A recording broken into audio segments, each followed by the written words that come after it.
Welcome to next episode of Venture Vitals podcast by Celestinus, where we invite distinguished startups, investors, and everybody from the health tech and medtech arena universe. This is so fascinating that actually we have two guys from HTG Medical, a startup from middle of Europe, who in a way made Celestina's reality. So before I ask first question and introduce our guests, let me share a personal story. A long time ago in a galaxy not so far away, at the Institute for Clinical and Experimental Research in Prague, after a hackathon, we, together with Yevgeny, we saw these two guys. I think maybe Christoph was also there, and we thought, what a pity that there is no future for such talent. These guys should be able to keep exploring the fascinating world of medtech and build something, and maybe have a new path in their lives. And that's one of the reasons, because we were so amazed at your skills at the hackathon, that together with Yevgeny, we finally managed to put Celestina's incubation program on its feet. And it's thanks to you guys. So big thanks to Max and also Tobiáš, that you were there at that moment, at that nexus of time and history. Thanks to you as well, yeah. First of all, thanks for having us here. And secondly, this is the first time and I'm hearing the story. And it feels amazing to be part of such adventure, and hopefully Celestinus will help other startups to grow at least as fast as ours. And again, thanks for organizing such stuff. So my first question to you guys, you look happy because you are happy. You have just concluded your early seed financing investment round, if I can use that word. So big congratulations, finally assembling a reasonable sum of money that should get you past certifications stage, hopefully, and get you to the market. Could you maybe take us through your journey from nothing to current investment? So I know I already said it started at a hackathon in at a hospital in Prague, but maybe you could describe your journey from that moment until now. Okay, yeah, it was quite a bumpy road from that moment on. Shortly, at the hackathon itself, I think that we either won it or we were in the second place and we were celebrating. In the hospital itself, the Institute of Clinical and Experimental Medicine came to us and saying, "Congratulations, guys! You are skillful and everything, but we really need this solution. We see a huge potential in it. How can we help you?" And for us, this was a deal breaker. It was the very first time after many hackathons where we finally see that something can make a difference, that we should invest more time, money, our money at first, and energy into creating something meaningful. And basically from that moment on, we start spending our weekends and our nights building something from scratch, some very, very, very early prototype that look terrible, into something that currently looks semi-terrific. And in the process, attend several incubators and places that can help startups to grow. First of all was Celestinus. Second was started from local bank, CSOB. Not sure how is name in abroad. Czechoslovak Trade Bank, but whatever. Yeah, exactly. And basically in the meantime, we were getting in touch with more and more hospitals, with more and more both doctors and nurses, which we developed this solution for. And from this perspective, we started to be like interesting for investors. Yeah. And the harsh reality is that money is a real enabler in healthcare sector and in healthcare startup environment. And without these investors' money, it would be unmanageable and impossible to continue with our development, because everything is super regulated. Everything is very hard to get inside, to get the data, to get the approvals, to get everything. So basically money enables us to have enough time to do that, to get more skillful people in the project, and actually to continue, and hopefully one day to get the products to the market. Yeah, basically up until now, from my perspective, the story we've had is one of user discovery. First of all, it's just of talking to many nurses, many doctors, and just trying to kind of understand their perspective, because obviously as a normal person, you have no idea what's happening in hospitals, right? What their life is like, what their problems are like. So you have to understand it from an outside perspective. And then the other sort of major theme we had was crossing the sort of barrier to entry. As Tobiáš said, it was just trying to like get into all of the information, find all of the information, find all the relevant people to talk to actually get the information, and then sort of untangle it, right? It looks very sort of daunting from the outside. Everything is as Tobiáš said, very regulated and very hard. But if you take the time to untangle it, to study it, you can sort of try to see patterns, you can start to see where it makes sense, and you can really imagine yourself doing it, right? But it's a long story of basically crossing this initial barrier to entry and then understanding it, and from that point on, you can actually talk to investors as someone quite a bit capable in this, and then you can start doing it for real. There is one thing that is resonating through the whole journey, and it's the fact that we started with a problem. At the hackathon, and this is the case on most of the projects on hackathons, you start with the problem that is based on the organizer, in our case, a hospital, and that we know that this is something worth solving. And we try to keep our focus on the problem itself, no matter what the solution look like at the moment. And this resonates well with nurses, with doctors, with hospital management, but also with investors, because the product itself, the solution, it's not in the final form, and for some time it won't be. But the problem itself, it's very easy to understand and very easy to resonate with. In our case, it's helping nurses to spend less time with repetitive work, and also to get much more granular and more secure data in the process, without paying a penny more than they're currently paying. And this is basically a no-brainer suddenly for everyone involved. So start with the problem and have something that can resonate with as many people as possible. And also what is surprising, at least for me, almost everyone that we talk to has either his mom, his aunt, or anyone in closer relations. Someone is always involved in healthcare, either as a nurse or as a doctor. So they can feel instantly, this is real. This is actual problem. Oh, come on, guys. Thank you for solving this. So for me, this is a huge realization how large the healthcare is, and how much in the crisis is for a long time, and the crisis is getting deeper and deeper. Although just one more thing, our lead investor's mom is actually I think a nurse, a pediatric nurse or something. And I remember when we were starting out the sort of discussions with our lead investor, he asked her about it, and he told her about our product and gave her the pitch deck and everything. And I distinctly remember him calling me and telling me that his mom thinks our product is completely like senseless and it doesn't make any sense. He doesn't understand it at all.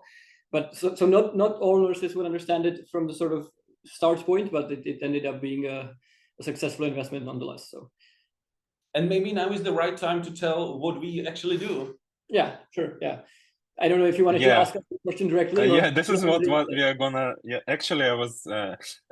First of all, guys, it's a great honor to have this conversation with you in a very important moment in your like innovation journey that you just raised around. And yes, and And actually, the whole story sounds like that it's not useless to participate in hackathons at the end of the day, right? So it can turn into something.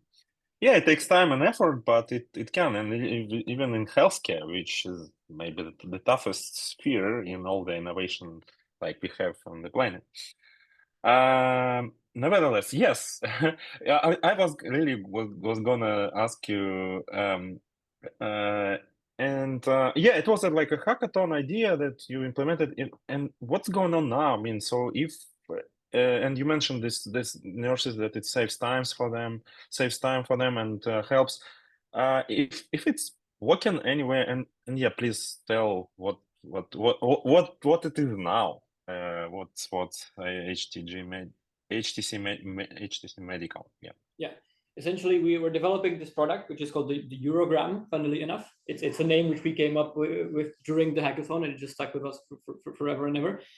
And what the device does is that it automates urine output measurement in the ICU. So the status quo is that in the ICU right now, they would have these urine collection bags because patients are equipped with a urine catheter, right? Because they're unable to move, they're unconscious or something like that.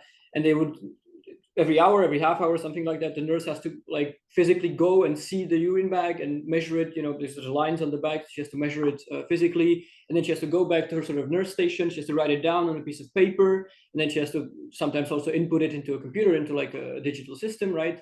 And there's several issues with this status quo, right? One of them is that it's obviously quite inaccurate. Because you know the nurse is really just like eyeballing it from the bag. The second issue is that it's obviously a huge time waster. Third issue is that it's not very granular and it's not very like regular, right? It's not every calendar hour. It's every sort of whenever the nurse has time, right? And it's once per hour, so the data is very granular. And maybe she forgets to put it into the computer system, or she does 4 of them at once 4 hours from now or something. So there's a lot of sort of issues with that. And we decided to solve this problem because if you do manage to solve it, you not only do you save the nurses time, you save them effort, and you save them sort of like mental capacity that they can sort of dedicate to their patients. But most importantly, you also get much better data for the doctors and for the decision makers to look at. And suddenly, because urine output is still a vital metric, as vital as anything like heart rate or oxygen saturation, suddenly you get this new metric that you have an unprecedented sort of accuracy that you can use to then predict things like, say, kidney diseases or kidney issues and hydration and that sort of stuff. And I prefer to tell the short story that we measure piss. Yes. Short story. Yeah. But and also the name Eurograms works very well, like and understanding what's going on. Maybe I will follow up with a quick comment question, because I remember when you guys introduced this solution, yes, and the plans were also, hey, we want to measure also like a color, or maybe even provide analysis. What are do they still have these plans? And so I mean, any maybe advance in this direction? Not for this first version of the device, and the idea is like simple: to get to the market as quickly as possible with enough value, and then expand on the product itself. Yeah, so on the first step, we aim to be 1M MDR certified medical device, which means that we basically just wanna tell the nurse that this amount of urine is in the collection bag, and what's next is up to you. Yeah, you decide whether there's any problems, anything else, and later on we want to build upon that. One of the reasons is complexity. Yeah, measuring color brings more complexity, both from the training perspective, but also from the hardware perspective and certification perspective. And another reason is the simple device you can create with still enough value for the nurse. The smaller device you can like basically build. And we also realized that size matters. Another pun intended, and that the smaller stuff is, the more suitable for the harsh ICU environment it is basically. So that's another reason, as small and as utilized device as possible. Yeah, it's definitely a story of like whittling down the problem to its sort of essential core, right? The biggest problem is not having automated urine output measurement, and then everything else is kind of like a bonus, and you have to decide if that bonus is worth the extras or not. And we simply decided that for now, we need to solve the core problem and learn how to sort of develop and deploy the device solving that core problem, and then we do the rest later. Yeah, and at the same time, currently, HTG Urogram trademark is currently our first product, and we already have plans for at least 3 more products that are still focused on the nurse, on measuring the patient itself, and we would like to be like diverse in our portfolio, but like we have to start somewhere, and this is for us really the stepping stone to learn all the necessary requirements from the regulation perspective, hardware, manufacturing perspective, software, and others. But we want to continue. Like this is just the very first ball in the large pendulum that we want to utilize. May I say our goal to? Sure. Oh God, above. Yeah. My vision is one day, either with Elon or it doesn't really matter who will be the first one, but with the first astronauts heading towards the Mars or even to Andromeda Galaxy, we would like to be a part of the equipment that the astronauts are having on their body, and we will be the ones measuring some of their vitals and sending the data reliably to like the central monitor. This is not the end goal, it's like in the middle of our journey, but this is the way that we are heading currently. Yeah. Yeah. Hey Musk, do you hear that? Or Bezos, or remember this tweet. Exactly. I'd like to sell you some medical devices. I think with aging population, and I can feel aging really inside me happening, we'll need to monitor lots of fluids and outputs so that we can prolong our wonderful lives. So if somebody one day is gonna stick something into me, I want HTG medical technology to run it. At least I can impress the nurses. I know the founders of this technology. You are now sticking in me. So, but anyway, I wanted to ask about 2 things. One relates to the process, how you build your product, because I remember from a hackathon I did a few years back, it was completely different. It was related to fluid input or intake, not output. We were building a beer tap, for restaurants and cafes. And the way it started is that all the relevant competitors' products were bought and disassembled, and kind of reverse engineering looked for a unique perspective, for unique also IP that could be used in a future product. So what was your approach? I understand it was from the need of the nurses and the hospital. That was the starting point. But sooner or later, you must have looked into your competitors and see whether there is like a value, a unique take that can also be protected, so that you have a future in that arena. So that's my question. The first one, like, what was this development journey? Was it purely design thinking approach, or was it also like reverse engineering or looking at the competitors? And then I know that at the time where you founded HTG Medical, I think Max was still underage in terms of when you are able to found a company. So my question is, how did you do that? So I think you were 17 or 16 at that time, 17, yeah. And you are not allowed to be a partner of a company unless you are 18 years old. So maybe you could also give us a take, if you go back to history, how you managed to go through that period and make yourself an official legal entrepreneur at an earlier age. I think we can start with the first question. To sort of touch on our development process, I think there was a lot less reverse engineering involved, and purely for the reason that, you know, in the sort of healthcare space, first of all, there's much less competitors. We don't have more than, let's say, 10 competitors or something. And the other more important reason is that it's quite hard to get your hands on medical devices as a regular person, right? You won't just be sold something. If you text them, I want to buy this for my grandma at home, they probably won't sell it to you. So there's a bit of a different process with procurement and sort of getting their hands on it, right? And also the competitors are much more protective of their IP. But definitely it wasn't like a closed eyes approach. We were looking at our competitors, and I think the process there was, yes, it was a lot of design thinking, a lot of sort of our own iteration, our own sort of thinking, but there was definitely a process of looking at our competitors and trying to whittle down like what our particular USP is going to be. And I think we landed pretty much on the fact that we want to be as integrable and as kind of seamless as possible. We don't want to force any new processes on the hospitals. We don't want to force any new things on the nurses.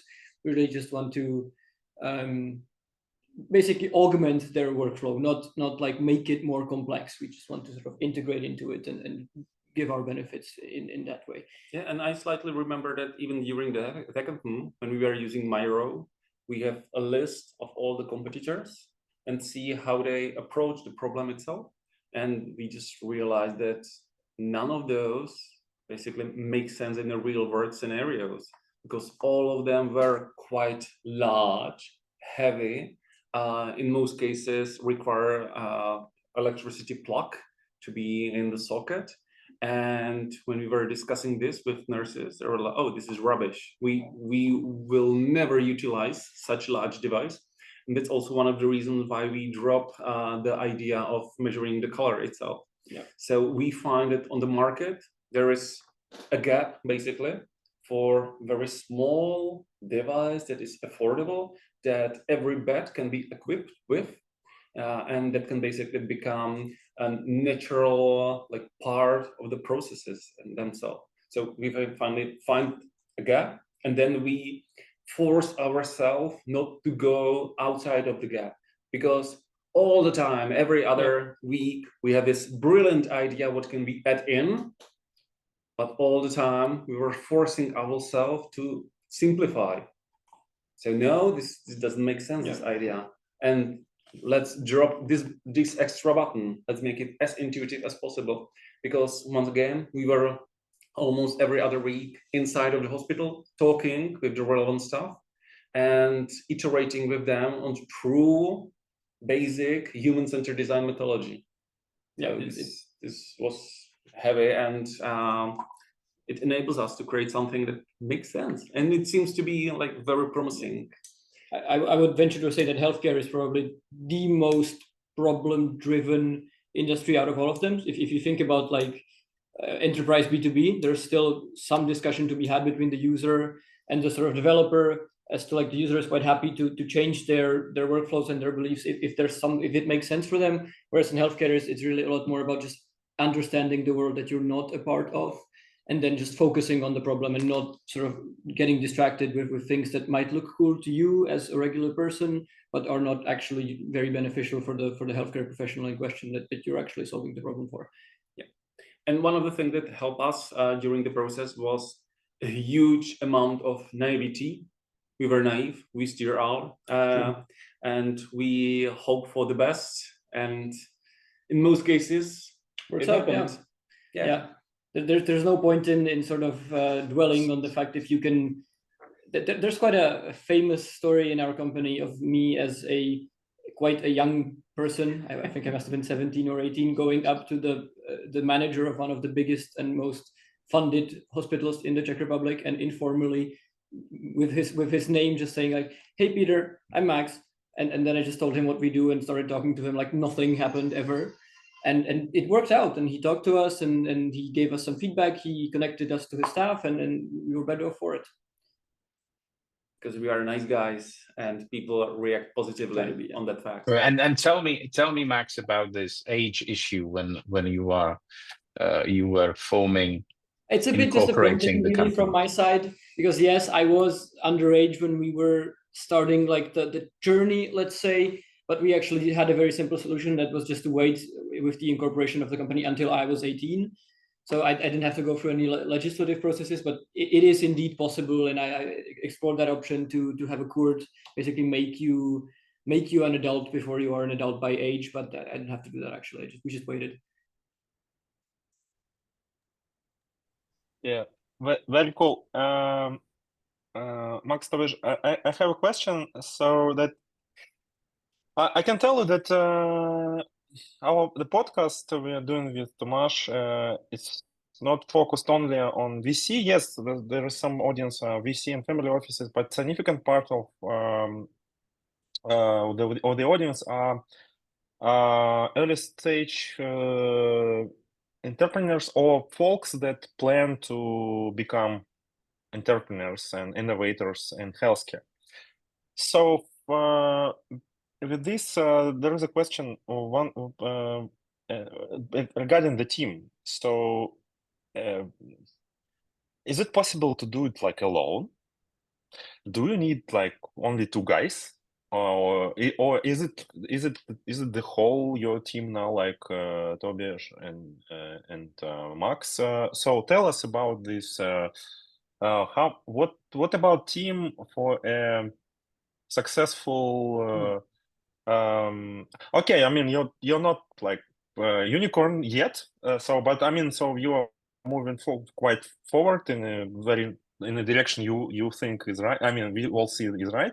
So tell us about team. What the team should be for healthcare, for digital health startup. So I think we can in an ideal world, yeah. We'll answer differently from my side. I think to answer one of your questions, I think it's quite hard to do it alone. I think having partners in a startup is very important. And actually, to that matter, I think having 2 partners, as in you have 3 co-founders, is a great number. I think 2 people, when they argue with each other, you can have a sort of deadlock. With 3 people, there's always one to calm them down. I think 3 is a perfect number for the number of co-founders, but there are many studies from Y Combinator on what the perfect number of co-founders is. And for the sort of team composition, I think it's quite important to have someone from the tech world, someone from like the sales, sort of like sales or design or like understanding the user asking questions world. And then I think someone from like a hardcore operations sort of background to have is like an ideal sort of team composition. But honestly, there's no like one size fits all solution. It was what worked for us, but yeah, that's my answer. Yeah, I agree. We started as 3 founders, and each is very unique in our skill set. For example, Christoph, he's sitting in the next room. He's very organized. He can do stuff. You have a problem today, and tomorrow he will solve it. And I love it about him. And he can always see what steps are in front of us, even for several months. And he can get us back on the track and actually like do stuff. And that's amazing. And for example, Max, he's very fluent in everything related to hardware, related to software and firmware, and also related to investors universe, let's say. Yeah, indeed. Because he was part of the JNC Bank. JNT Bank, yeah, venture capital and private equity fund. And that was crucial during the last investment round, because suddenly we have an insider with all the necessary contacts, but also with the knowledge of all the workflows, and someone who is on our side, not on the opposite side, meaning that we have trust suddenly that everything that is being said are not bullshits, that this is relevant conversation among equals. This was very important. And for example, my background is in product design, in psychology, in sales, and I'm very happy with microphone in my hand, let's say. So actually, because Tobiáš said nice things about me and Krzysztof, maybe I can take the sort of the mantle of saying nice things about him for a change. But I think what Tobiáš's strength is really just asking questions. Honestly, just asking. He's the best person ever at asking questions and understanding what the person who's sitting at the opposite side of the table just wants. Right, so he understands the motivation of the person, even if it's emotional. He understands the emotion behind that, right? So he can like decipher what's actually being said. He's very patient with people, much more than I ever will be, and so just great at understanding people and understanding their needs, and also, as he mentioned, with like with a microphone in his hand, presenting, going in front of 1,000, 100,000, 10 people, whatever. He doesn't care. He goes in front of them. He talks about what we do with great passion, and people. It's such great passion that it's quite contagious, and it's sort of like. It contains the people in the room, right, and they're interested in what we're doing, and so that's great for hiring as well. So it's a great combination of people, I would say. And at the same time, we are all generalists that are happy to learn something new in the process. Meaning that even in this very small team, we are able to manage a lot of stuff around us. But from some point of time, we needed help, and currently. There is, I think, rule of thumb, 11 people, including us, helping with the project. Not including investors, but people like external designer, external hardware consultant, and lawyers, for example. People that doesn't make sense to have in the projects from the day one, but they are necessary during the journey to help us like get over some obstacles, and basically without them again we wouldn't be here. I think as founders we've all come to see that it's really important to be willing to learn and to have an open mind, right? Because you cannot be an expert on everything, and you're not an expert on everything, and it's useful just to face that in life in general. But here especially, and it's very useful to sort of understand that I can ask questions, I can talk to people, and I need to talk to people, and they have the expertise, and I'm here as like a conduit for it. I need to sort of like take it and then put it into the context of my own project, but I can't pretend that I know everything. Even about like programming, I have to sort of put my ego aside and say like I'm not the best programmer. Probably there are probably better programmers out there, so I can hire them. And this has such a good response on the user. Like interaction as well. For example, when I talk to nurse, I always start with tell me whether this is bullshit or not. Break it. Please help me understand what I don't see. You are a partner in this. I'm not here to sell you anything. No, please break it. And like this is suddenly a place for mutual understanding, for like building something together, opposed to forcing this on you, and like this is helping us on a daily basis like, tremendously.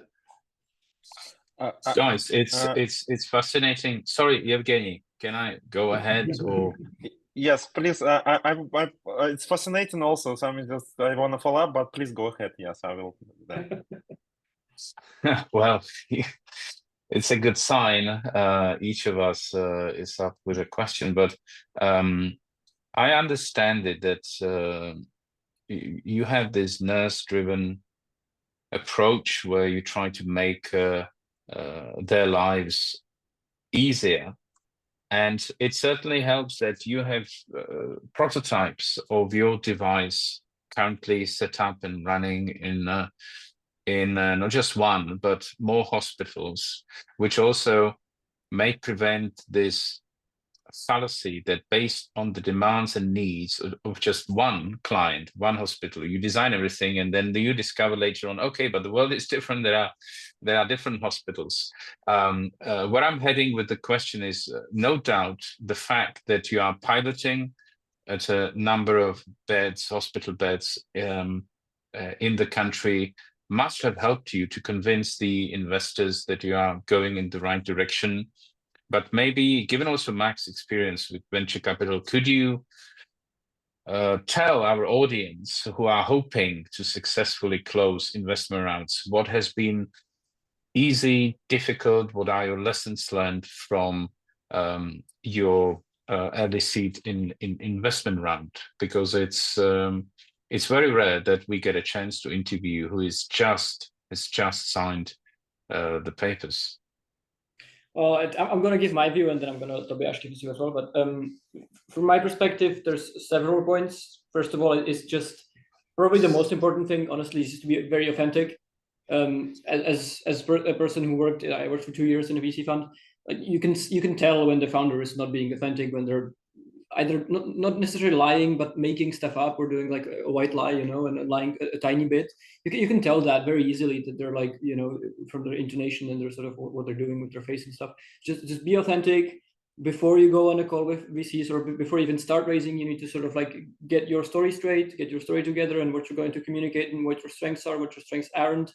And you know, you cannot do everything. It's fine to say that, like, I'm not experienced with, I don't know, hardware development or hardware manufacturing or something. You can tell that to investors, and that they can see that, right? Maybe they can help you with that, but you cannot tell them that you can do everything, right? Because you can't anyway. So they'll see right through it.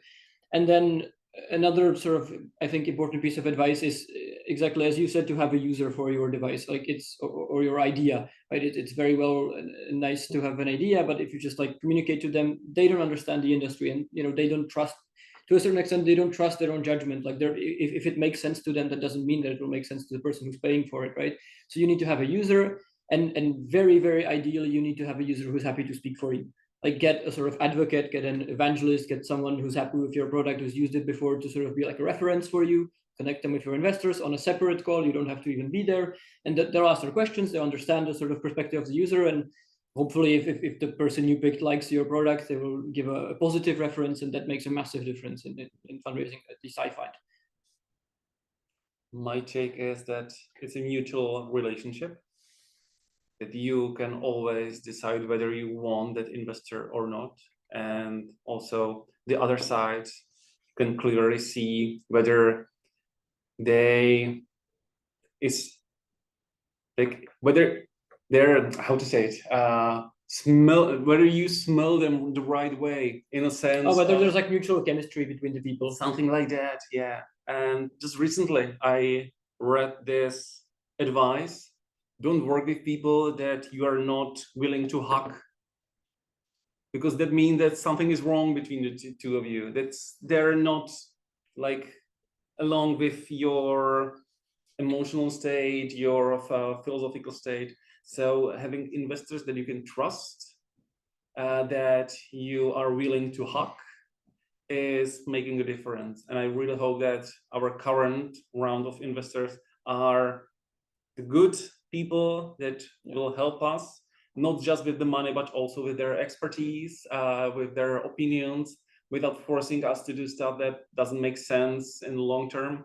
And yeah, like this chemistry is super important, especially. So they are highly hackable. Exactly. Hackable investors. It's a new buzzword. They are, yeah.